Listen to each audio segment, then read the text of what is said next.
Okay, Mallikarjuna dairy ఫామ్లో ఉన్నాం మనం. ఇక్కడ ఆవు చూస్తున్నాం కదా, ఈ ఆవు కెపాసిటీ తెలుసుకుందాం మనం, డీటెయిల్స్ రేట్ విషయం కూడా తెలుసుకుందాం. అన్న ఈ ఆవు డీటెయిల్స్ చెప్పండి. సెకండ్ లాక్ వచ్చారన్న 6 పళ్ళు ఉంది. ఓకే, మెయింటైన్ చేసి 30 లీటర్ పాలు ఉండాలి దీనికి. 30 లీటర్స్ పాలు కూడా 30 లీటర్ పాలు ఉండాలి.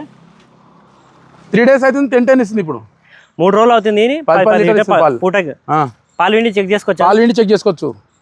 ఓకే, ఎన్ని 4 పూటలు 5 పూటలు చెక్ చేసుకోవచ్చా? చెక్ చేసుకోవచ్చు. అయితే మనము 4 పూటలు 3 పూటలు పాలు చెక్ చేసుకోమంటే కొంతమంది కామెంట్ పెడతారు 3 పూటలు పాలు ఇచ్చావాలని. అని 3 పూటలు అంటే 2 పగల్లో ఒక నైట్ వండుకోమని చెప్తున్నాం మనమేమో.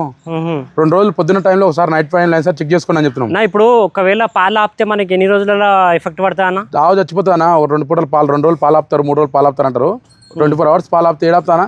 మనమైనా సరే ఒకటే పూట వారం రోజులు తిండి 1 రోజు తింటామా? అవును, వారం రోజులు తినకుండా 1 రోజు తినంటే తింటామా? 6 పళ్ళు ఉందనా? పళ్ళు చూపిద్దామని కడగలపాలి ఇంకా. ఓకే, రేట్ విషయం ఏం చెప్తారా? రేట్ దగ్గరికి రండి, లొకేషన్ పెడతా. నా నెంబర్ ఉంది, నా నెంబర్కి వాట్సాప్లో ఆయన పెట్టండి, లొకేషన్ పెడతా. దగ్గరికి వచ్చినాక మాట్లాడుకున్నాను. ఓకే, నెంబర్ చెప్పండి అన్న. 8187 849844.